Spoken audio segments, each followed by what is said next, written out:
Hello guys, তোমরা সবাই কেমন আছো? আশা করছি খুব খুব ভালো আছো। আমিও তোমাদের ভালোবাসায় অনেক অনেক ভালো আছি। আর হ্যাঁ, ঈশ্বরের আশীর্বাদ তো অবশ্যই আছে আমার মাথার উপর। তো চলো বন্ধুরা, আজকে তোমাদের সাথে আমি একটা রেসিপি শেয়ার করতে চলেছি। রেসিপিটি তোমরা কন্টিনিউ করো, কোনো রকম কিন্তু স্কিপ করো না, তাহলে কিন্তু তোমরা রেসিপিটি বাড়িতে রেডি করতে পারবে না। তো চলো, আমার বড়মশাই একটা এঁচড় নিয়ে এসছে। তো আমি আজকে একটা আলাদা স্টাইলে গরম মশলা ছাড়া এঁচড় চিংড়ি রান্না করব। তো তাই জন্য আমি এখানে কি করছি, এঁচড়টাকে বানিয়ে নিচ্ছি। তো এঁচড় বানাতে জানো বন্ধুরা, অনেকটা টাইম লাগে। তো তাই জন্য এখানে অনেকটা টাইম লেগে গেছে আমার, প্রায় 1 ঘন্টা হয়ে গেছে। আমি এখনও এঁচড়ই বানিয়ে যাচ্ছি, কী আর করা যাবে। তো খেতে হলে তো বানাতেই হবে, কাজ তো করতেই হবে। তো আমি এখানে পুরো এঁচড়টাকে বানিয়ে নেব। তো হাফ দেবো মাকে আর হাফ আমি রান্না করব। তো মাকে দেবো, মা নিরামিষভাবে রান্না করবে মায়ের জন্য, আর আমি রান্না করব চিংড়ি মাছ দিয়ে। এঁচড় বাছা মানে কোটা বাছা সব কিছু ধোয়া কমপ্লিট করে আমি কড়াইয়ে চাপিয়ে দিয়েছি এঁচড়গুলোকে সেদ্ধ করতে। তো আমি রান্না করছি আজকে কাঠের উনুনে। বেশিরভাগ দিনই আমি কাঠের উনুনে রান্না করি, কেননা গ্যাস তো আছেই, অনেক কাঠ জমে গেছে। তো তাই জন্য আমি কাঠের উনুনেই রান্না করছি কদিন ধরে। মাঝে মাঝে আবার গ্যাসেও করি, কিন্তু কাঠের উনুনে বেশ কতদিন ধরে রান্না করছি। কাঠগুলোতে তো পুড়িয়ে শেষ করতে হবে, পরিষ্কার করতে হবে জায়গাটা, তো তাই জন্য আমি এখানে কাঠের উনুনে রান্নাটা বসিয়ে দিয়েছি। তো চলো বন্ধুরা, ওদিকে এঁচড়টা সেদ্ধ হতে হতে আমি এদিকে মশলাগুলো রেডি করে নিয়েছি। দেখতে পাচ্ছ তোমরা এখানে কাঁচা লঙ্কা, রসুন, পেঁয়াজ, আদা, জিরে, গোটা জিরে, আর এখানে একটা টমেটো। তো এগুলোকে আমি কি করব, মিক্সিতে দিয়ে মিক্স করে নেব, পেস্ট তৈরি করে নেব। তো এই মশলাগুলো দিয়েই আমি তৈরি করব এঁচোড় চিংড়ি। মানে গরম মশলা তো তোমরা সবাই ব্যবহার করো এঁচোড়ে। তো এঁচোড় শুধু এঁচোড় রান্না করো, চাই এঁচোড় চিংড়ি রান্না করো, গরম মশলা তোমরা অনেকেই ব্যবহার করো, অনেকেই না বেশিরভাগ মানুষই ব্যবহার করে। বাট আমি কিন্তু গরম মশলা ছাড়াই এঁচোড় চিংড়ি রান্না করব। তো তাই জন্য তো বললাম তোমাদের, আমি আলাদা স্টাইলে এঁচোড় চিংড়ি রান্না করব, তাই তোমাদের সাথে শেয়ার করতে চলে এসেছি।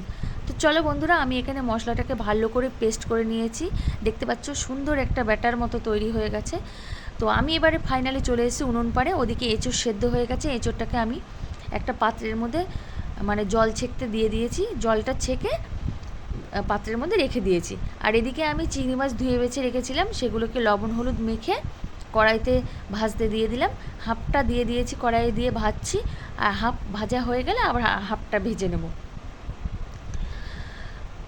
তো বেশ লাল লাল করে আমি ভেজে নিয়েছি চিংড়ি মাছগুলো।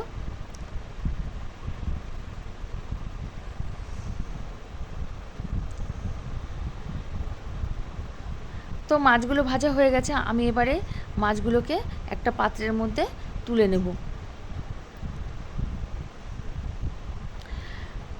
তো এখানে তেল অল্প আছে, তাই জন্য আমি এর মধ্যে আরও বেশ খানিকটা তেল অ্যাড করে দিলাম। তারপরে দিয়ে দিলাম গোটা জিরে, 2টো শুকনো লঙ্কা, 3টে তেজপাতা। এবারে দিয়ে দিচ্ছি এঁচড়গুলোকে। তো এঁচড়গুলোকে দিয়ে দিলাম। এঁচড়গুলো এবার ভালো করে নাড়াচাড়া দিয়ে তারপরে এর মধ্যে অ্যাড করতে হবে লবণ আর হলুদ গুঁড়ো। হলুদ প্রথমে কম হয়েছিল, তারপরে আমি আবার বেশ খানিকটা হলুদ দিয়ে দিলাম। এবার দেখো বন্ধুরা, একটা সুন্দর কালার চলে এসছে। তো কালারটা চলে এসছে, এবার আমি এর মধ্যে ভেজে রাখা আলুগুলো অ্যাড করলাম। তো আবারও আমি বেশ খানিকটা নাড়াচাড়া দিয়ে বেশ মিক্স করে নিলাম।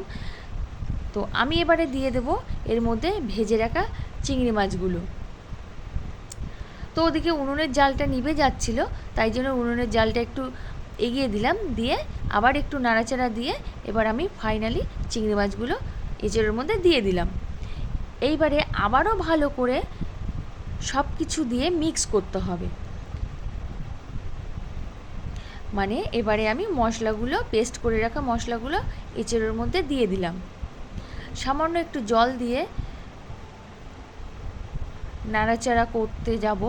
তো করতে যাব বলতে কেন বললাম, তোমরা যারা এই টাইমটাই চিনি খেতে ভালোবাসো, তো এই এঁচোড় চিংড়িতে যারা চিনি খেতে ভালোবাসো, তো এই টাইমটাতে মানে এই যে একটু জল দিলাম, তো সেই সাথে তোমরা একটু চিনি দিতেই পারো, যারা আর কি চিনি ভালোবাসো তরকারিতে। তো আমি এখানে চিনি দিইনি কোনো রকম, চিনিও দেবো না, গরম মশলাও দেবো না। তো চলো বন্ধুরা, এখানে বেশ খানিকটা টাইম ধরে আমি নাড়াচাড়া করে নিলাম, মশলাপাতি দিয়ে বেশ খানিকটা টাইম ধরে একটু হাতে বেশি সময় নিয়ে মশলাগুলোকে কষিয়ে আমি ফাইনালি জল দিয়ে দিলাম। তো তোমরা যারা একটু গামাখাভাবে এঁচোড় চিংড়ি খেতে ভালোবাসো তারা জলের পরিমাণটা কম দেবে, আর যারা একটু একটু ঝোল পছন্দ করো তারা একটু জলের পরিমাণটা বেশি দেবে। তো বন্ধুরা দেখতে পাচ্ছ এখানে সুন্দর একটা বলক চলে এসছে, মানে এঁচোড়টা প্রায় হয়ে এসছে। এরকম টাইমে আমি কি করব, গরম মশলা দিয়ে দেবো। কিন্তু না, একদমই না, আমি তো গরম মশলা ছাড়াই এঁচোড় চিংড়ি রান্না করেছি। তোমরা যারা গরম মশলা পছন্দ করো তারা গরম মশলা দিয়ে এই টাইমটাতে নামিয়ে নেবে। তো যাই হোক বন্ধুরা, আমি দেখতেই পাচ্ছ এঁচোড় চিংড়ি পুরো রেডি করে নামিয়ে নিয়েছি একটা পাত্রের মধ্যে। তো এভাবে তোমরা স্টেপ বাই স্টেপ বাড়িতে ফলো করবে, মানে বাড়িতে রেসিপিটি ট্রাই করবে। আশা করি তোমাদের ভালো লাগবে।